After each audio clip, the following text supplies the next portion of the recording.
기도와 통보. 예레미야 43장 1절로 13절까지의 말씀.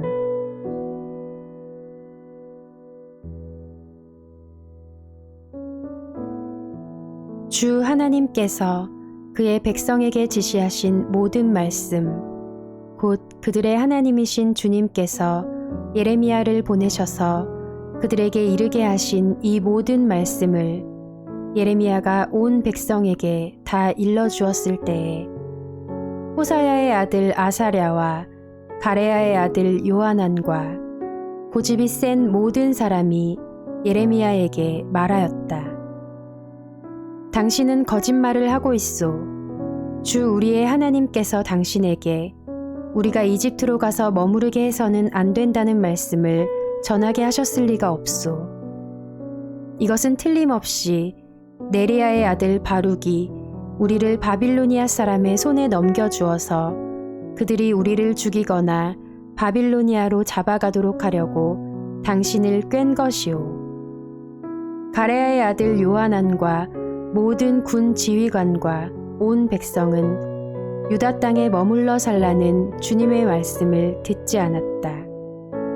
마침내 가레야의 아들 요하난과 모든 군 지휘관은 여러 나라에 흩어져 살다가 유다 땅에서 살려고 돌아온 유다의 살아남은 사람들을 모두 데리고 남자와 여자와 어린아이들과 공주들과 근위대장 느부사라단이 사반의 손자요 아히감의 아들인 그달리야에게 맡겨놓은 모든 사람과 예언자 예레미야와 네리야의 아들 바룩까지 데리고서 이집트 땅으로 들어갔다.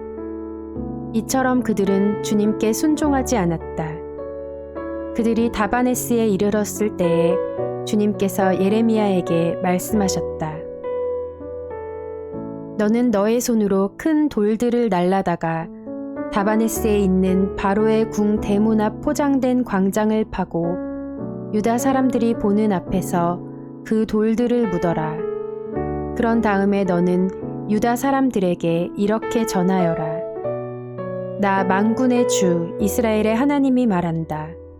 내가 사람을 보내어 나의 종 바빌로니아 왕 느부갓네살을 데려오겠다. 그러면 그는 내가 묻어놓은 이 돌들 위에 자기의 보좌를 차려놓고 그 위에 차이를 칠 것이다. 그가 와서 이집트 땅을 치면 연병에 걸려 죽을 자는 연병에 걸려 죽고 포로로 끌려갈 자는 포로로 끌려가고 칼에 맞아 죽을 자는 칼에 맞아 죽을 것이다.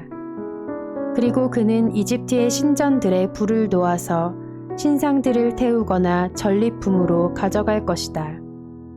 그는 마치 목동이 자기 옷에서 벌레를 잡아내듯이 이집트 땅을 말끔히 털고 아무런 저항도 받지 않고 그곳에서 평안히 떠나갈 것이다.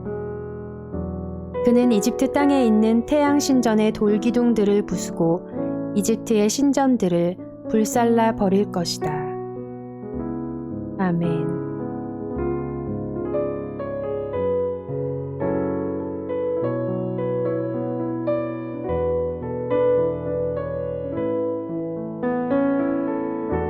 기도는 하나님과의 대화이며 하나님의 음성을 듣는 시간입니다. 하나님의 뜻을 깨닫고 순종의 삶을 살아가려고 결단하고 결심하는 시간입니다. 기도는 영의 호흡이라고도 할 정도로 우리에게는 아주 중요한 시간입니다.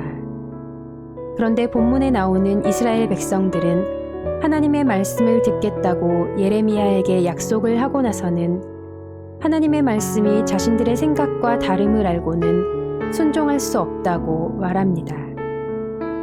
기도는 내가 하고 싶은 일을 하겠다고 통보하는 것이 아니라 하나님의 뜻이 무엇인지를 깨닫는 시간입니다. 물론 간구를 통해 우리가 원하는 바를 주님께 아뢰는 것이지만 그것 또한 하나님의 뜻이 아니라면 내 뜻을 내려놓고 하나님의 뜻에 순종해야 하는 것이 우리 그리스도인의 자세입니다. 자신이 하고자 하는 것을 다 생각해 놓고 하나님께 기도한다면 이것은 기도가 아닌 통보입니다. 하나님의 목소리는 듣지 않은 채 자신의 말만 하고 기도를 마칩니다.